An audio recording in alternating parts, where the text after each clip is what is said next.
Te han dicho que hacer cardio quema músculo, y es cierto, pero solo si haces el cardio equivocado durante demasiado tiempo y sin controlar la intensidad. Porque existe un tipo de cardio que no solo no interfiere con tu ganancia muscular, sino que mejora tu capacidad de recuperación, protege tu cerebro del deterioro cognitivo, fortalece tu corazón y puede añadirle años de calidad a tu vida. Y la mayoría lo está haciendo mal. Hoy voy a enseñarte exactamente qué es el cardio en zona 2, cómo saber si estás en esa intensidad sin necesidad de pulsómetro, qué beneficios concretos obtienes según la duración de la sesión y dónde está el límite a partir del cual los rendimientos empiezan a ser decrecientes y puede incluso volverse contraproducente. No vas a necesitar entrenar con un maratoniano para obtener los beneficios, pero sí vas a necesitar entender el mecanismo. Zona 2 es una intensidad de esfuerzo cardiovascular donde tu cuerpo utiliza principalmente grasa como combustible. Tu respiración es controlada y puedes mantener una conversación sin quedarte sin aire, pero no sin cierto esfuerzo. No es caminar tranquilamente en llano, tampoco es correr hasta reventar.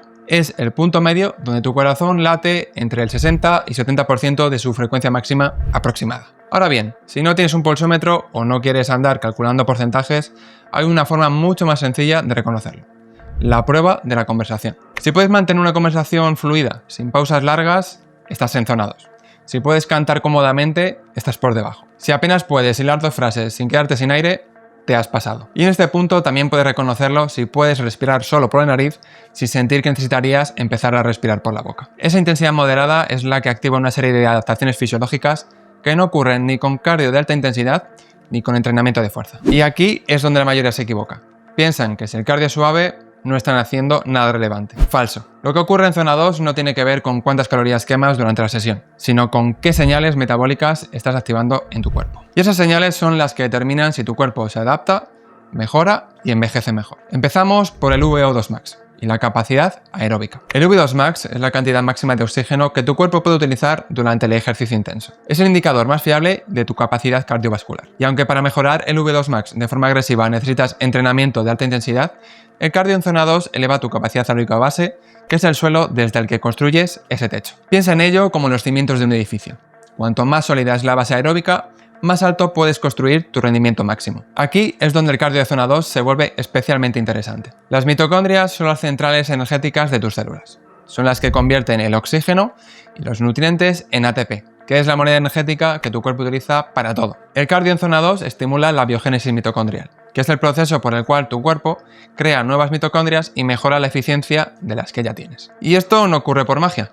Ocurre porque el esfuerzo sostenido en zona 2 activa una proteína llamada PGC-1-alfa, que es como el interruptor maestro de la adaptación metabólica. Cuando la activas de forma consistente, tu cuerpo no solo genera más mitocondrias, sino que también mejora la capacidad de oxidar grasas, reduce la inflamación crónica y protege tus células del estrés oxidativo. En otras palabras, estás mejorando tu maquinaria energética a nivel celular. Y eso tiene consecuencias directas en tu capacidad de recuperación, en tu resistencia física, en tu metabolismo de grasas y en cómo envejeces. Uno de los marcadores más sólidos de longevidad es la capacidad cardiovascular. Estudios han demostrado que mejorar tu VO2 max está directamente asociado con reducción del riesgo de enfermedades cardiovasculares, hipertensión, diabetes tipo 2 y accidentes cardiovasculares. El cardio en zona 2 mejora la función endotelial, que es la capacidad de tus vasos sanguíneos para dilatarse y contraerse de forma eficiente. Eso reduce la presión arterial, mejora la circulación periférica y disminuye el riesgo de eventos cardíacos. También mejora la densidad ósea, especialmente en modalidades con impacto controlado como correr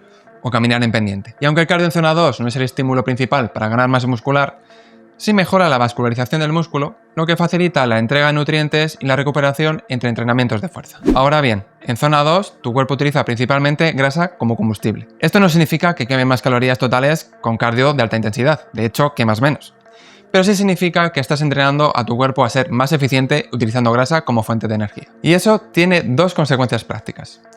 La primera, mejoras tu flexibilidad metabólica, que es la capacidad de tu cuerpo para alternar entre carbohidratos y grasas según la disponibilidad y la demanda. Segunda, mantienes un esfuerzo que no genera un estrés metabólico tan alto como el HIIT, lo que significa que puedes hacerlo con más frecuencia sin comprometer tu recuperación ni interferir con tu entrenamiento de fuerza. Y aquí es donde mucha gente se confunde. Creen que si el cardio no es intenso, no sirve. Pero la intensidad no es el único factor relevante. La duración, la consistencia y el tipo de señal metabólica que generas importa tanto o más. El punto importante aquí es que la biogénesis mitocondrial no solo importa en el músculo, importa en el cerebro, porque el cerebro no se deteriora de golpe, se va volviendo menos eficiente cuando empieza a fallar su sistema energético.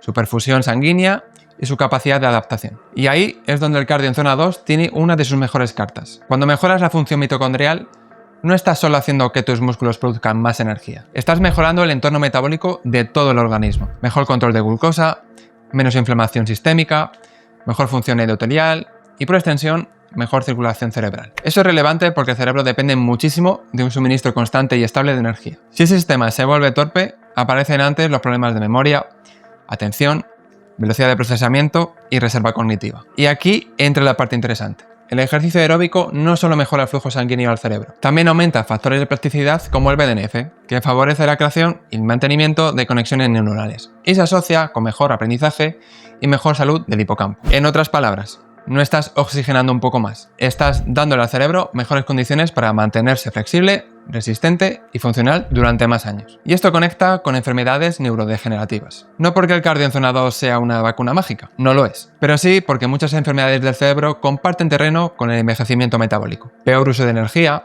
más estrés oxidativo, peor salud vascular, más inflamación y peor reserva neuronal. Ahí están el Alzheimer, el deterioro cognitivo leve y en menor medida el Parkinson. Aunque lo honesto es decir que el ejercicio no garantiza que no vayas a desarrollar una enfermedad neurodegenerativa, sí reduce el terreno biológico que las favorece y mejora tu capacidad de resistirlas. Además, hay otro ángulo que mucha gente olvida: el sueño. Si haces ejercicio aeróbico de forma consistente, normalmente mejoras el sueño. Y el sueño es uno de los momentos en los que el cerebro hace parte de su limpieza y mantenimiento interno. Eso no significa que el cardio limpie el cerebro directamente, pero sí que mejora un sistema que luego facilita esa depuración. Y luego está la parte mitocondrial otra vez.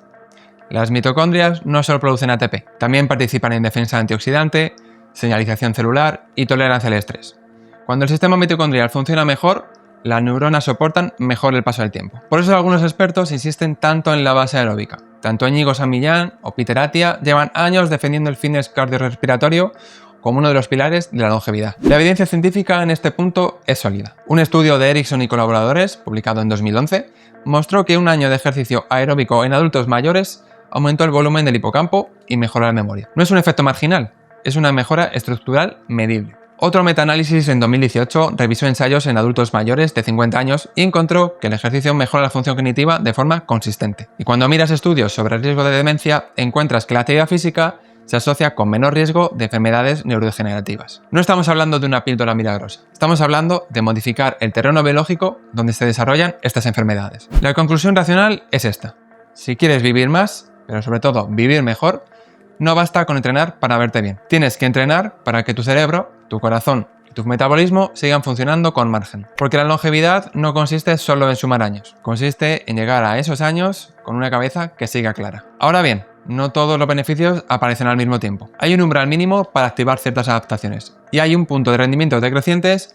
donde añadir más tiempo deja de aportar beneficios proporcionales. Voy a darte una línea temporal clara de qué ocurre según la duración de tu sesión de cardio en zona 2. A los 15 minutos de cardio en zona 2 empiezas a activar la circulación sanguínea y a utilizar grasa como combustible de forma más eficiente. Sirve como un reset cognitivo. Tu cerebro se activa y rinde mejor las siguientes horas, pero es insuficiente para generar adaptaciones metabólicas profundas. Es un punto de entrada, no un objetivo. A partir de los 30 minutos empiezas a activar señales de biogénesis mitocondrial y a estimular PGC-1-alfa de forma consistente. Es el umbral mínimo para obtener beneficios metabólicos reales. Si tienes poco tiempo, este es tu objetivo. Entre 45 y 60 minutos es donde tienes el mayor retorno por tiempo invertido. Maximizas la biogénesis mitocondrial, mejoras la capacidad de oxidación de grasas y generas un estímulo cardiovascular sólido para progresar sin comprometer tu recuperación. Es la zona óptima para la mayoría de personas que buscan salud, longevidad y composición corporal sin interferir con el entrenamiento de fuerza. A los 90 minutos, los beneficios adicionales empiezan a ser marginales. Sigues mejorando la resistencia aeróbica, pero el coste en tiempo y recuperación aumenta. Si tu objetivo es longevidad y salud, 90 minutos es excesivo en la mayoría de los contextos. Si tu objetivo es rendimiento específico en deportes de resistencia, puede tener sentido. A partir de las 2 horas, entras en terrenos de rendimientos decrecientes. El estrés acumulativo sobre articulaciones, tendones y sistema nervioso central empieza a ser significativo. Y si estás intentando ganar masa muscular, sesiones tan largas pueden interferir con tu recuperación y comprometer la síntesis proteica. Aquí es donde necesitas entender algo fundamental. Más no siempre es mejor. El cardio en zona 2 tiene un techo de beneficios y pasado ese techo empiezas a generar costes que superan las ganancias. Si estás intentando ganar masa muscular, sesiones de cardio en zona 2 superiores a 60-90 minutos varias veces por semana pueden interferir con la hipertrofia. No porque el cardio queme músculo directamente, sino porque, primero, compite por recursos de recuperación.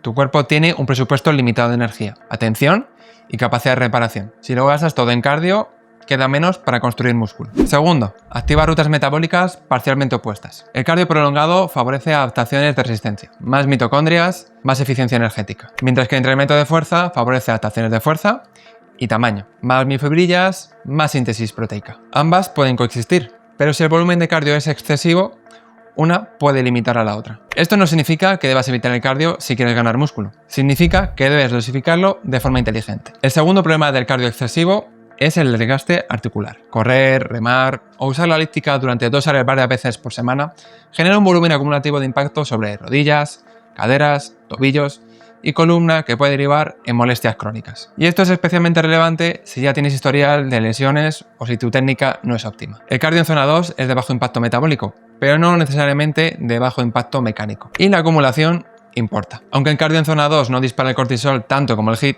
las sesiones muy largas y frecuentes sí pueden elevar el estrés sistémico si no tienes suficiente recuperación, sueño adecuado o una buena gestión del resto de tu vida. No es el cardio en sí el problema, es el contexto. Si ya estás estresado, duermes poco y añades 2 horas de cardio diarias, no estás mejorando tu salud. Estás acumulando carga sin margen de adaptación. Para la mayoría de personas que buscan salud, longevidad y composición corporal sin comprometer ganancia muscular, el límite práctico está entre 3 y 5 sesiones semanales de 45-60 minutos. Eso te da entre 135 y 300 minutos semanales de cardio en zona 2. Suficiente para obtener todos los beneficios metabólicos, cardiovasculares y cognitivos. Insuficiente para generar interferencia significativa con la hipertrofia o desgaste articular excesivo. Entonces, ¿qué haces con toda esta información? Aquí tienes el plan concreto. Correr, remar, elíptica, bicicleta, nadar, cualquiera funciona. Lo importante es que puedas mantener la intensidad controlada durante el tiempo objetivo sin que la técnica se deteriore. Si tienes problemas articulares, prioriza modalidades de bajo impacto como remo, elíptica o bicicleta. Usa la prueba de la conversación. Si puedes hablar con cierto esfuerzo pero sin quedarte sin aire, estás en zona 2. Si quieres máxima precisión, usa un pulsómetro y mantente entre el 60 y 70% de tu frecuencia cardíaca máxima. La fórmula aproximada es 220 menos tu edad,